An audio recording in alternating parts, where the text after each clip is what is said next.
Yo mga paps, good morning, good morning, no? So panibagong buhay, panibagong blood, no? Vlog, vlog. So for today's content mga paps, no? Siyempre magpapalit tayo ng brake pad, no? Sa ating MIUI 125, ayan, no? So yung ipapalit natin mga paps is stock, no? Stock means original. So bumili tayo ng original mga paps, yung original ng brake pad sa MIUI 125.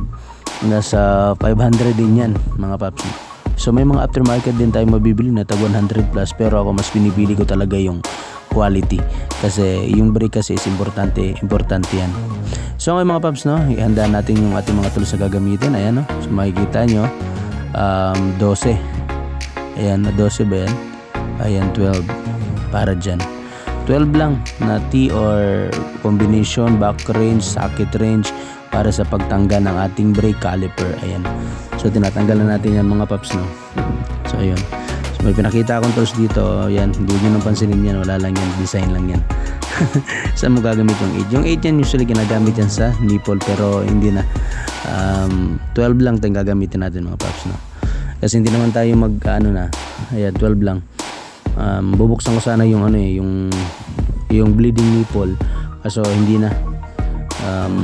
Diretso na natin to. Madali lang yan mga paps, no. Pag matanggal nyo yan, pag may friction pa, dahan-dahan nyo lang sundutin ng DIY nating mga tools na yan.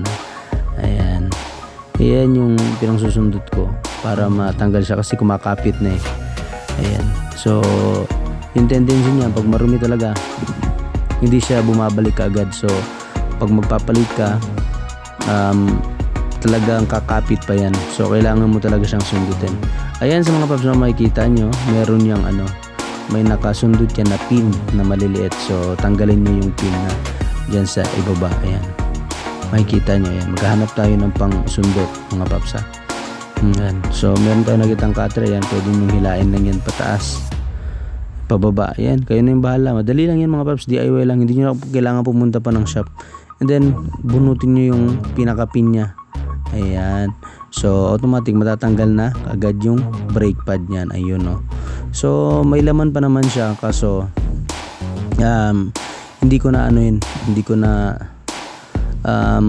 pagtsatsagaan pa yan, didiretsuhin ko na. So yun mga paps, so kailangan pag magpapalit kayo, pupukin nyo ng martilyo yan, yun yung pinaka holder nya, kasi kagaya nyo, makita nyo may kalawang talaga, so kailangan natin linisan.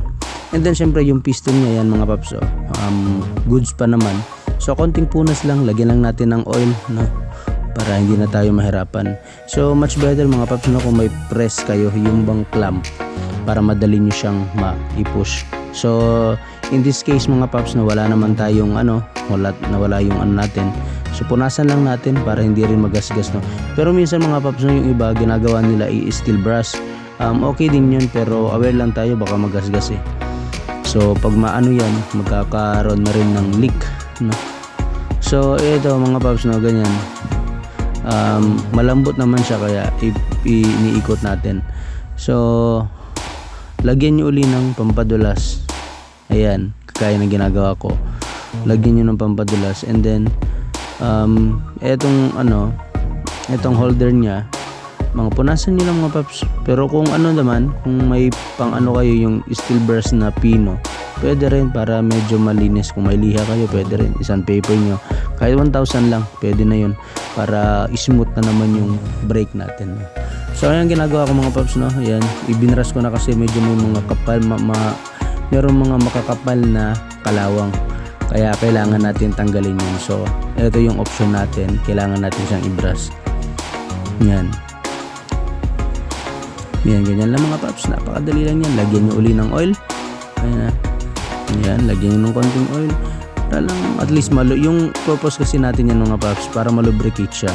And then pag binilig natin dun sa caliper nya, magiging smooth na uli yung pagpasok nya, no, yung push and out ng ating brake pad, kasi yan yung trabaho nya mga paps, ha. So tandaan nyo maigi, pag nyo kulang sa tingin nyo kulang pa, dagdagan nyo, wala namang problema yan. Lagyan nyo ng oil yan, ipasok nyo, then makikita nyo pag medyo tuyo siya, lagyan nyo ulit. Ganyan lang yung pagpapalit, napakadali lang yan. Hindi nyo na kailangan ng magbayad ng malaki, pupunta kayo sa mga shop. So DIY tayo, wala nga tayong clamp mga paps, no?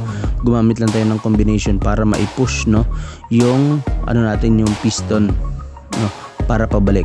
So take note mga paps, hindi yan pwedeng kailangan much better din kung bubuksan mo yung upper pump mo para iwas putok sa kanyang sa pump, iwas leak din kasi minsan pag nape-pressure siya, yung fluid kasi na yan bumabalik sa taas. So yung nagiging tendency, yung fluid naghahanap siya ng pwedeng labasan ng pressure. So minsan may mga salamin doon, yung pinaka gauge niya, yung transparent, doon pumuputok. Kaya aware din kayo mga paps, dapat anuhin nyo rin, buksan nyo na lang para mas makalabas yung pressure. For safety tips lang yun mga paps. Pero kung nagmamadali kayo, pwede rin naman lang yan, pwede sa nipple na lang, pero mas maganda talaga kung doon sa upper pump, or else hindi nyo pupunuin. Yung pag kayo maglagay kayo ng brake fluid, huwag nyo masyadong punuin, yung tamang-tama lang, may measurement naman yan may gauge yan. So nandito na tayo mga paps, no? So bubuksan na natin yung ating brake pad. Ayan, stock tayo mga paps, no? Kasi buhay din kasi yung dinadala ni brake pad, kaya pagdating sa mga brake pad talaga, sa stock talaga ako. Hindi ako nag-aano ng aftermarket. Pero syempre kung may low budget din naman tayo, yun, din tayo, wala namang problema niyan. So ako kasi stock talaga. So ganyan lang mga paps, no? Napakadali lang gawin yan. Punasan nyo uli yung pin, lagyan nyo uli ng oil, or kagaya ng ginagawa ko, binabrush ko muna syempre para matanggal yung mga kalawang, no? And then kagaya nga niyan mga paps, lagyan natin ng pampadulas, and then ipapasok na natin. Ayun. So yun mga paps, kung saan nakaharap yung brake pad nyo, dun din nakaharap dapat yung pin nya. May mga guide naman yan mga paps, madali lang yan, hindi naman nagkakabaliktad yan At saka huwag nyong kakalimutan yung kanyang lock. Yan, lagyan natin ng lock pin para hindi siya mabunot, kasi baka mamaya pag wala kasing lock pin yan mga paps, okay din naman, no? Pero design kasi talaga na lagyan siya ng pin kasi sa vibration, baka syempre pag habang tumatakbo ka, baka mamaya matanggal. So magiging cause din yan ng problema natin sa daan. So yan, basic lang, kung ano yung tinanggal nyo, yun lang din yung kakabit nyo. Huwag nyong pasobrahan, huwag nyo rin kukulangan. Ganun lang mga paps, no? Yan, so ilagay nyan para for safety purposes din. Kung kayo yung magsa-shortcut kayo, kailangan talaga pagdating sa mga ganyan, follow the standards tayo mga paps, no? So correct me if I'm wrong na lang kung may mga man tayo dito. At least simpleng lang to, simpleng idea, no? Mga DIY ideas para hindi na kayo gumastos pa ng malaki para sa pagpapa-shop ng inyong mga motor. So ayan mga paps, okay na siya, no? So ire-ready na natin din pati yung mga bolt, no? Yung 12 na nakuha natin, ilulubricate din natin yan.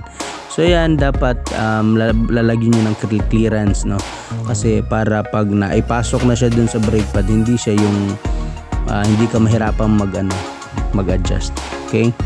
So ganyan mga paps, ganyan nilang maigi. Well, pag kayo naman yung gumawa niyan mga paps, ma-observe nyo naman yan kung ano yung mga adjustment na pwede nyo gawin. So kagaya nga yan mga paps, no? So ilinagay na nga natin yung mga bolt. Ayan, kunin nyo uli yung number 12 nyo na T na ginamit nyo. Syempre higpitan nyo, tamang higpit lang, huwag yung masyado kasi baka hindi nyo na matanggal yan. Ayan mga paps, no? Ganyan lang. Ayan, ayos na.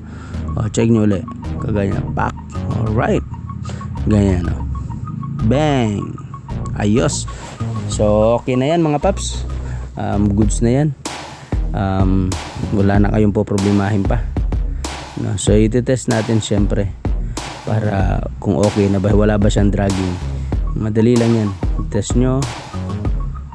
Yan yung pump, ipapump nyo yung brake kung nagpa-function ba, and then titingnan nyo dapat din yung gulong nyo. Ikutin nyo ng may ikutin nyo para malaman nyo kung may dragging o wala. Kasi pag nagda-dragging yan mga paps, so babaklasin nyo yan kagaya yan, no? So okay yan, walang dragging yan. Ayan, no?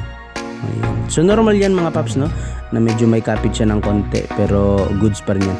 So salamat mga paps, thank you so much guys.